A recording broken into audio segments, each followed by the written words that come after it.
Un ovni choca con una avioneta y ambos caen en territorio mexicano.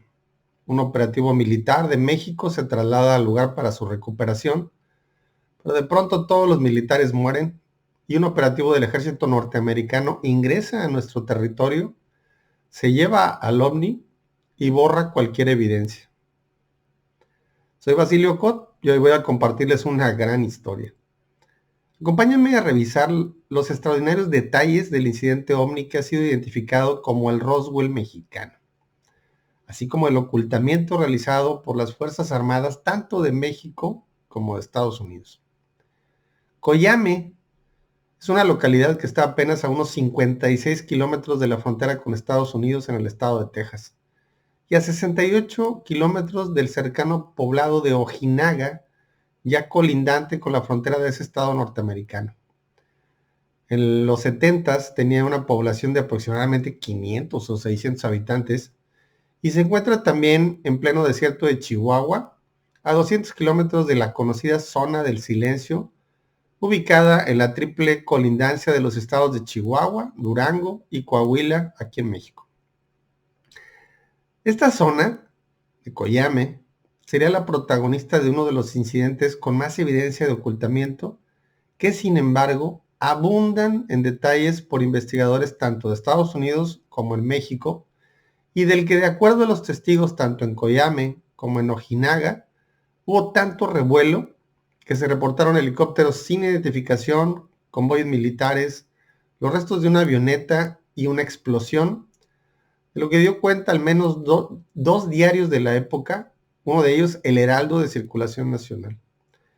De acuerdo a los testimonios de investigadores tales como Noé Torres y Rubén Uriarte, quienes inclusive escribieron un libro sobre el incidente, el norteamericano Vince Johnson, vinculado a MUFON en sus publicaciones periódicas, y quien también en 1992 obtuvo un documento desclasificado de la NORAD sobre la operación denominada DENEV, además de Rubén Villatoro y Roberto S. Contreras, quienes harían trabajo de campo visitando la zona y entrevistando testigos en diferentes épocas.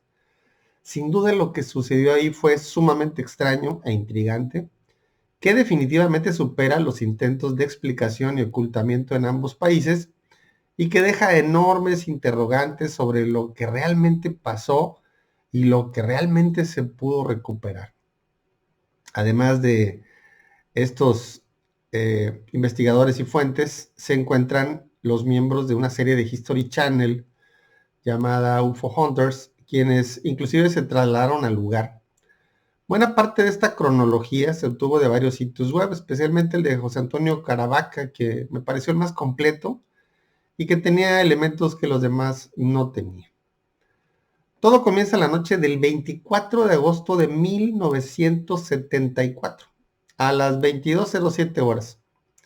Al menos dos radares de defensa de la United States Air Force, Fuerza Aérea Norteamericana, daban seguimiento a un objeto no identificado que había ingresado a la atmósfera y se dirigía desde el sureste con rumbo a la zona de Corpus Christi en el sur de Texas, volando entre los 4.000 y los 4.500 kilómetros por hora desde una altitud de 24.000 metros de altura sobre el Golfo de México.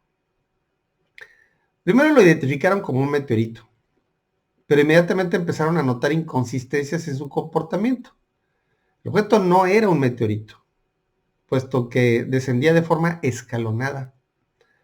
Además de que al llegar a unas 40 millas, unos 64 kilómetros al sureste de Brownsville, en Texas, el objeto haría un giro angular de aproximadamente unos 30 grados y al pasar fugazmente por territorio norteamericano antes de reingresar a territorio mexicano, descendería su velocidad de los casi 4.500 kilómetros por hora hasta solo unos 1.700 kilómetros por hora, hasta que en el eco del radar desaparece sobre el estado de Chihuahua, cerca de la frontera con Estados Unidos. Existen otras versiones que describen la trayectoria como de sureste a noroeste sobre el Golfo de México y que poco antes de llegar a la frontera de México con Estados Unidos, el objeto hizo un giro imposible en corte angular, dirigiéndose ahora hacia el sur, en paralelo al litoral este de México, para luego hacer nuevamente un giro imposible de corte angular rumbo al noroeste, precisamente a la zona norte de Chihuahua. Me he quedado con la descripción del documento de NORAD porque es el más consistente. Lo más intrigante de la desaparición era que el eco había desaparecido a la par de otro eco identificado como el de una avioneta Cessna que volaba desde El Paso, Texas, con destino a la Ciudad de México. Todo parecía indicar que ambos objetos se habían colisionado en el aire. Evidentemente, el comportamiento del objeto misterioso había ya alertado a las Fuerzas Armadas de Estados Unidos y estaban dispuestos a recuperar el objeto al costo que fuera. Imagínense ustedes, suponiendo que fuera un satélite de ellos, de los norteamericanos, que entraba a la atmósfera, ¿por qué haría giros angulares? ¿Disminuiría la velocidad? No tiene sentido. Reportaron al gobierno de México la intención de recuperar lo que fuera que haya sido tal objeto, los norteamericanos, muy probablemente aduciendo que era algún satélite norteamericano, pero el gobierno mexicano en aquella época, presidido por Luis Echeverría, les negó el permiso y dio la orden a su ejército de enviar un convoy al lugar para la recuperación de los restos. Entre los soldados mencionados en los reportes están el capitán Argüelles, el sargento Margarito Puebla, el cabo Meraz y el cabo Vela, entre otros. Los norteamericanos no se conformaron y continuaron atentos a las evoluciones del incidente en suelo mexicano. En el informe de NORAD se detalla la operación de recuperación de acuerdo al investigador Johnson en Estados Unidos. En la mañana siguiente, cuando apenas el convoy mexicano inició su operación de rescate, la CIA tenía interceptada la comunicación radial entre los soldados mexicanos y su centro de mando, además de que tenían un satélite monitoreando la zona. A las 9 de la mañana del 25 de agosto de 1974, la CIA intercepta una comunicación en la que los soldados mexicanos, ya en el lugar, reportan a su base en Ojinaga, en la frontera con Texas, del lado mexicano, e informaban que habían llegado al lugar y que estaban ya en presencia de los restos de la avioneta. Sin embargo, serían aproximadamente las 10:35 de la mañana cuando la inquietud invadió a los norteamericanos que escuchaban las comunicaciones de radio interceptadas, cuando escuchan a los mexicanos reportar que habían encontrado también, y cito textual de acuerdo a las fuentes mencionadas, un extraño avión de forma circular de una sola pieza. Cierro la cita. Inmediatamente después de unos segundos, los soldados mexicanos reciben la orden por parte del mando en la base militar de Ojinaga de mantener el silencio en la frecuencia en la que se encontraban. Seguramente sospechaban que los estaban escuchando.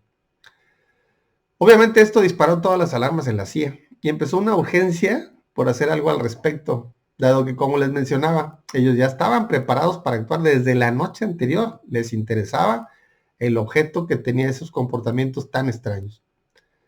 Exploraron primero la vía diplomática y ofrecieron al gobierno asesoría para el manejo de lo recuperado, pero esta ayuda fue rechazada. Según consta en el documento, al menos otras 2 instancias del gobierno de Estados Unidos fueron informadas de la situación. Con el apoyo de aviones de espionaje sobre el territorio mexicano, además de los satélites, los norteamericanos monitoreaban lo sucedido en tierra en el lugar del incidente. Con sorpresa, observaron cómo el convoy mexicano transportaba un objeto discoidal en un camión escoltado por algunos jeeps.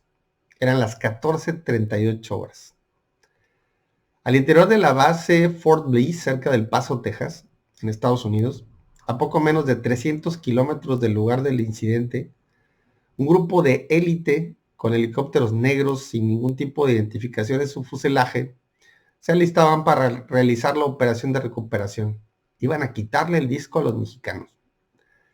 De acuerdo al reporte de NORAD, los servicios de inteligencia y de las Fuerzas Armadas de Estados Unidos no se atrevían a dar la orden precisamente porque habían intentado antes la autorización del gobierno de México y se las habían denegado. Estaban en ese dilema cuando, de acuerdo al documento en mención, se presentó un suceso que aceleró el operativo. Dramáticamente, las imágenes de aviones y satélites reportaban que el convoy mexicano no solo se había detenido en medio del desierto, sino que se evidenciaba que algunos soldados habían abandonado el vehículo y yacían inmóviles sobre la arena, aparentemente inconscientes o muertos. Es precisamente cuando la operación de la Fuerza Aérea Norteamericana inicia. De acuerdo al informe, eran 4 helicópteros perfectamente camuflajeados, sin ninguna identificación.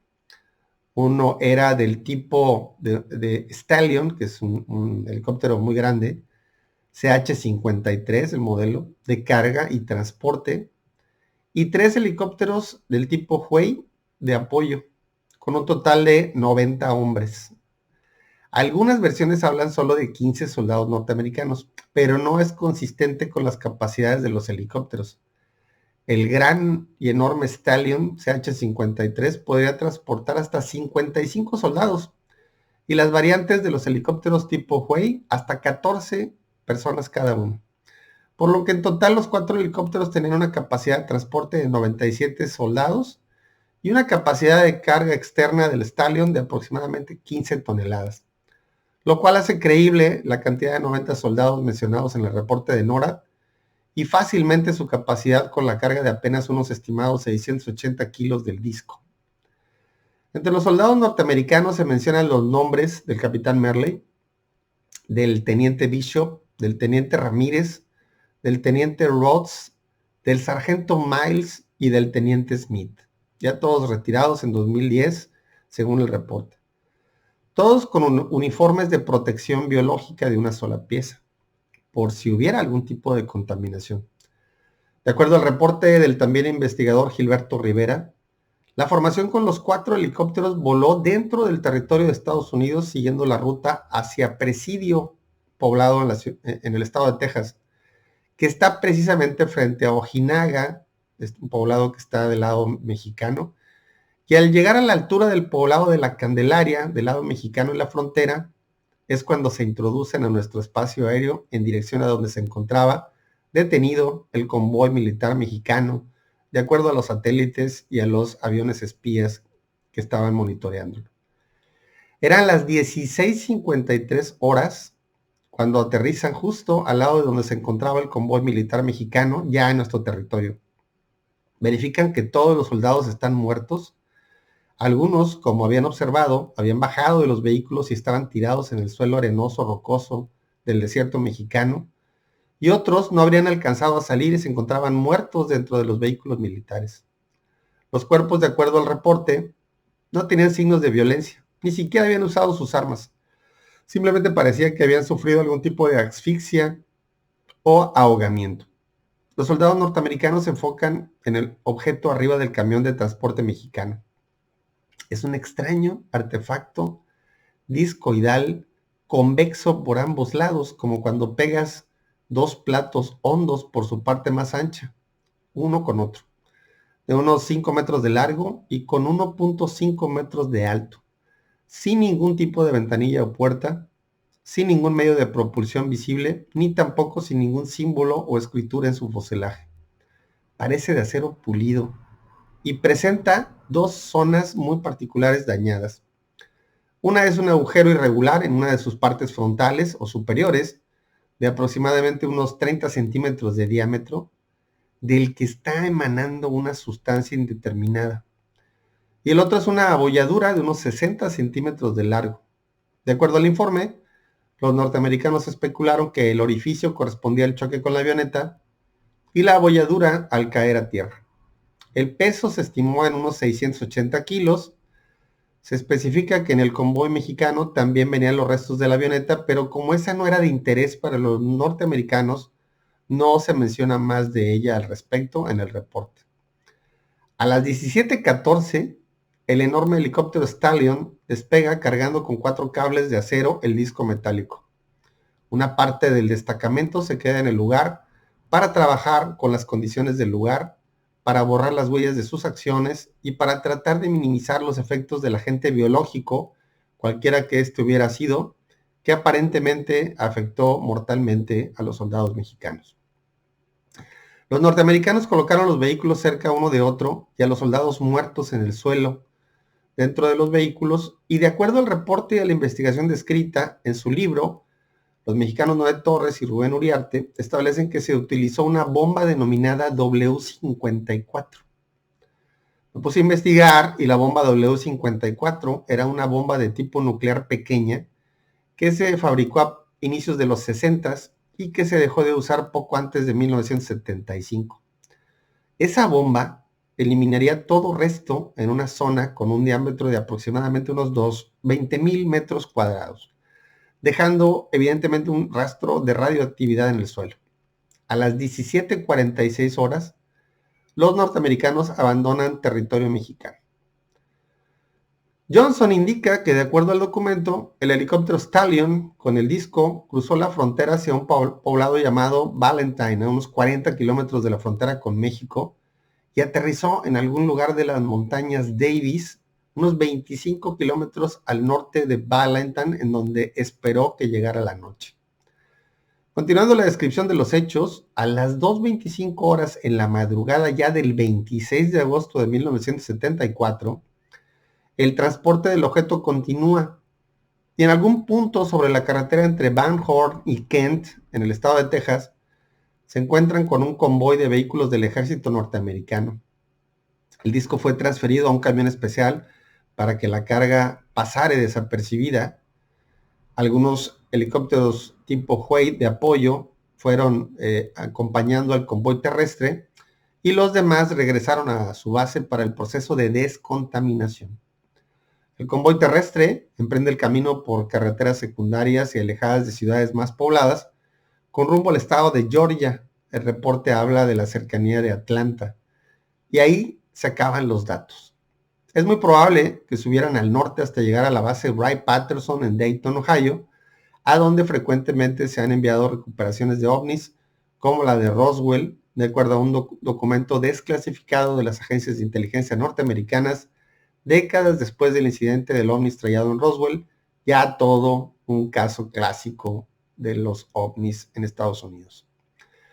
La fuente de Johnson, quien le entregó copias del reporte de NORAD, le comentó que algunos otros documentos del incidente fueron destruidos y ya no hay ninguna nota respecto a que si dentro del objeto se había recuperado también algún cuerpo de algún posible tripulante. Evidentemente un relato tan fantástico requiere reservas, especialmente si hubo una campaña de ocultamiento e investigación, como les estaré detallando más adelante. Pero lo que no es congruente es que los habitantes de la zona confirmaron algunos detalles importantes. Por ejemplo, no hay registro de la avioneta ni en México ni en Estados Unidos supuestamente, pero en el desierto los investigadores y lugareños recuperaron precisamente partes de una aeronave, pocas como para identificarlo, pero que es verdaderamente poco probable que fuera de otro evento casualmente en el mismo lugar. Expertos en aeronáutica que pudieron analizar esas partes de aeronave concluyeron que eran precisamente de mediados de los 70. Tiempo después se mencionarían algunos más datos encontrados. No hay registros sobre operaciones militares ni en México, mucho menos en Estados Unidos, salvo el reporte de NORAD. Sin embargo, los habitantes del lugar dan cuenta de movilizaciones militares hacia la zona del accidente y también hablan de helicópteros negros sin símbolos o identificación alguna. Los habitantes del lugar remiten a los investigadores a las publicaciones del periódico El Heraldo de agosto de 1974, en los que asegura se daba cuenta del evento, pero casualmente y de manera inclusive extraña, para quienes resguardan la hemeroteca responsable en Chihuahua, todas las publicaciones del Heraldo de agosto de 1974 no estaban en los archivos, habían desaparecido. O sea, todas las publicaciones de un mes completo, casualmente el mismo que se buscaba, estaban desaparecidas. Pero sin embargo, sí hubo una publicación de octubre en ese mismo periódico que hacía referencia al accidente. Por tanto, es muy factible que en los de agosto estuvieran algunas columnas y reportes al respecto. Son varios las investigaciones realizadas en el lugar y en los poblados circunvecinos al accidente, que de acuerdo a los dichos de los pobladores se le llamaba el Llano, precisamente a 30 kilómetros de Río Grande en la frontera con Texas en Estados Unidos. Hubo testimonios de que en esos días trascendió, dado que son pueblos pequeños y el suceso fue completamente extraordinario, que hubo una recuperación de cadáveres en la zona, realizada de manera muy discreta y rodeada de mucho sigilo por parte del ejército, sin que la policía del lugar fuera comunicada, y de la que se dijo los habían extraído de un pozo en el desierto. Respecto a la evidencia en el terreno, hubo el testimonio de una persona que pasó por el lugar y que alcanzó a ver un vehículo similar a una avioneta, pero todavía quemándose. Lo más intrigante surge de los reportes en que a la fecha, en esa zona, hay una extensión de terreno de aproximadamente 9 metros de diámetro y junto a esa zona hay un lugar cercado y aislado de 372 metros cuadrados, en el que aparece un agujero que pareciera haber sido provocado precisamente por una explosión y que concuerda con el testimonio del supuesto pozo, del que los militares recuperarían los cadáveres que todo el mundo mencionaba. Esta área, tanto la de 9 metros de diámetro quemada, como la que está cercada y aislada, ha sido motivo de especulaciones, dado que los militares les dicen a los pobladores que no se acerquen y que según mediciones, la radiación de ese lugar es hasta 8 veces más alta que lo normal. ¿Sería por la pequeña bomba nuclear con que eliminaron al biológico que mató a los militares y los restos de los vehículos? Podría ser. Lo que sí les puedo decir es que no es normal. Hay un par de datos curiosos más. En Ciudad Juárez, Chihuahua, se reportó en el periódico El Mexicano de Ciudad Juárez en diferentes notas sobre datos de un piloto aviador muerto de nombre Enrique Rivera Gutiérrez, de 50 años, en esa época, sin mayores datos. Luego se da cuenta también sobre un cambio en el mando militar de la zona apenas un mes después del incidente, así como de un accidente en carretera con varios soldados muertos y de un enfrentamiento entre soldados mexicanos y norteamericanos en la frontera con Texas. Demasiadas coincidencias para la misma época en el mismo lugar. Adicionalmente se habla de testigos que escucharon una explosión muy fuerte en esos días. Un dato adicional relevante, a pesar de que el ejército mexicano niegue el incidente, es que están las conversaciones por radio entre la patrulla militar mexicana enviada al lugar del accidente con su base de mando en Ojinaga. Aquellas que en el reporte de NORAD la CIA tenía intervenidas, las cuales, de acuerdo a las fuentes, existen en el Archivo General de Transmisiones del propio ejército mexicano. ¿Cómo negarlo entonces?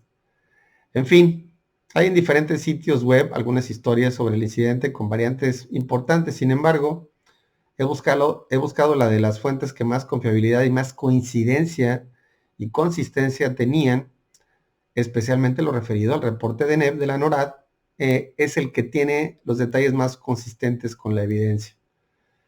¿Qué pasó en Coyame? ¿Qué pasó con el objeto que se reportó? ¿Quién o qué mató a los militares mexicanos? ¿Algún biológico extraterrestre o serían los propios soldados norteamericanos? Son preguntas que quedan sin respuesta. Solo nos queda esta asombrosa historia, conocida después como el Roswell mexicano, y el mismo modus operandi del gobierno norteamericano, con censura, ocultamiento y descrédito, nada más que en esta ocasión fue en suelo mexicano, no en suelo norteamericano. Espero que les haya gustado esta historia. Les espero en mis medios de contacto. Recuerden que si tienen historias de ovnis pueden compartirlas conmigo y manejaremos los detalles de su experiencia con seriedad y discreción. Compártanme en mi correo sus historias, las evaluaremos y si son consistentes pronto las tendrán en un video como este para la posteridad. Recuerden que en mis canales quiero enfocarme especialmente en los incidentes o historias de Tampico y las Huastecas, pero todas son bienvenidas, no importa en qué parte del planeta hayan sido vividas. Soy Basilio Cot y conmigo tiene una voz confiable y estudiada para sus historias. No se pierda el próximo video, seguramente les gustará también la historia. Nos vemos.